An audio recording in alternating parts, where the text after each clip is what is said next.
तमाम मुसलमानों को अस्सलामु अलैकुम।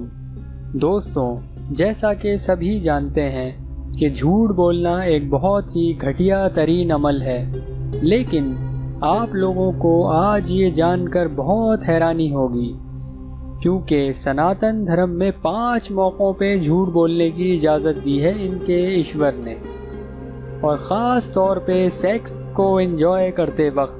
तो आइए दोस्तों, अब हम आपको दिखाते हैं। तो ये देखें दोस्तों, स्क्रीनशॉट आपकी खिदमत में हाजिर है। ब्रह्मा विवर्ता पुराना, ये रेफरेंस आपको नज़र आ रहा होगा। अब ये देखें दोस्तों, इसमें लिखा है कि झूठ औरतों से बोला जाता है और खेल के वक्त बोला जाता है। अब आइए दोस्तों, एक और देखिए, इसी में है ये मत्स्य पुराना। अब इसमें भी लिखा हुआ है कि ये जो झूठ बोलना कोई यानी गुनाह नहीं है सेक्स को एंजॉय करते वक्त। देख लें दोस्तों आप लोग ये कैसा ये ऑर्डर है।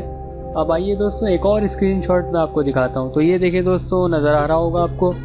अब इसमें देखें महाभारता, इसका रेफरेंस देख लें।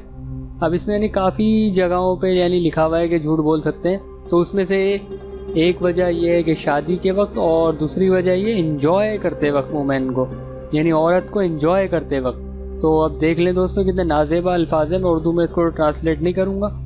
अब देखें दोस्तों, एक और इसी में है ये महाभारता का हवाला। अब इसमें भी ये देखें, ये लिखा हुआ है कि वुमेन को यानी इंजॉय करते वक्त उनसे यानी झूठ बोला जा सकता है। तो ये देख लें दोस्तों आप लोग, ये कैसा ऑर्डर इनके ईश्वर ने दिया है, वो भी सेक्स को एंजॉय करते वक्त और औरतों को एंजॉय करते वक्त यानी इजाज़त दी है झूठ बोलने की।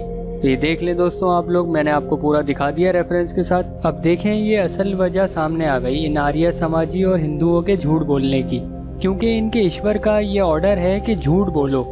जब ही ये लोग झूठ का सहारा लेते नजर आते हैं। तो दोस्तों आज के लिए इतना ही। इंशाअल्लाह दोबारा आपकी खिदमत में हाजिर होंगे। जब तक के लिए इजाज़त दीजिए। अल्लाह हाफिज़।